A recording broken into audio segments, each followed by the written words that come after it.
Que la paz de nuestro Señor Jesucristo reine en cada uno de sus corazones, queridos hermanos, y sean bienvenidos a su programa El Evangelio a tu alcance.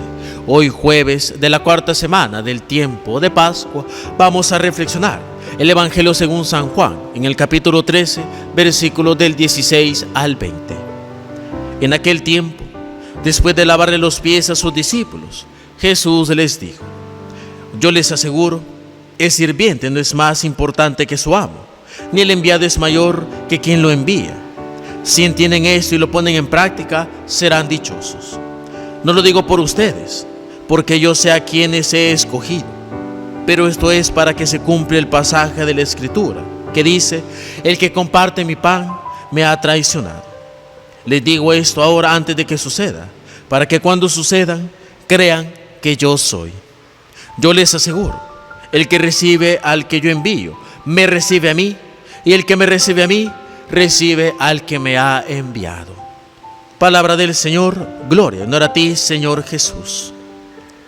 El evangelio de este día es un evangelio que retoma el suceso de la última cena, pero es el detalle interesante.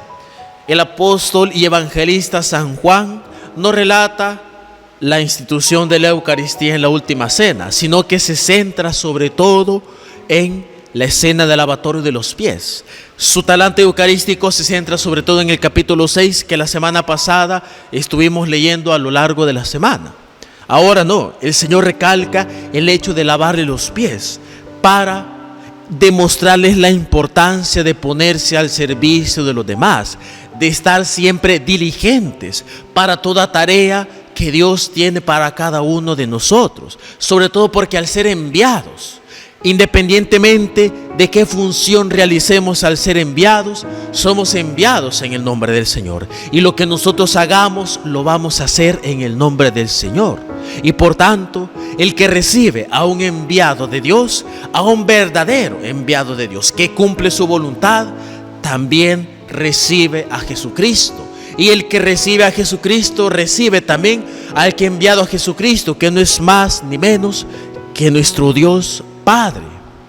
Por eso la importancia, en primer lugar, de que nosotros como cristianos estemos siempre atentos a ponernos al servicio de los demás.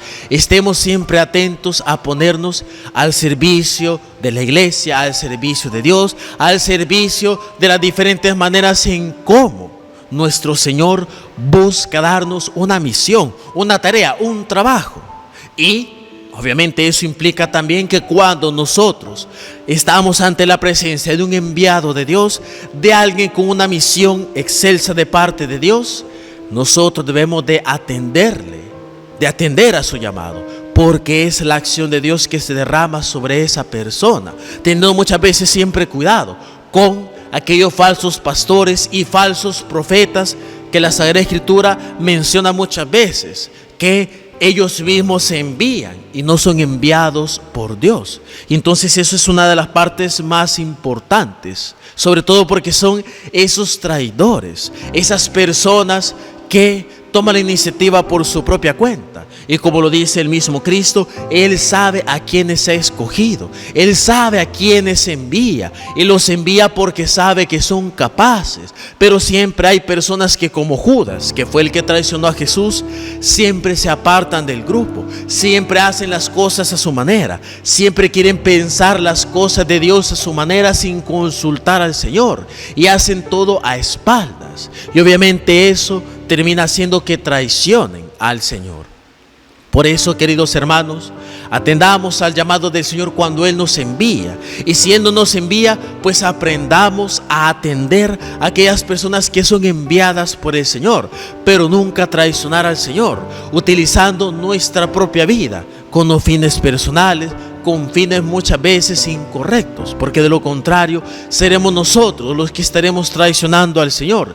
Y cualquiera que traicione al Señor, cualquiera que no haga la voluntad del Señor, que no siga sus caminos, que no se ponga al servicio del Señor y de los hermanos, se convertirá en un traidor de los principios que nos ha dejado el Señor a lo largo de su vida, en un traidor a los principios que el mismo Cristo hizo cuando lavó los pies a sus discípulos de aquellos principios que a nosotros nos constituye como verdaderos cristianos.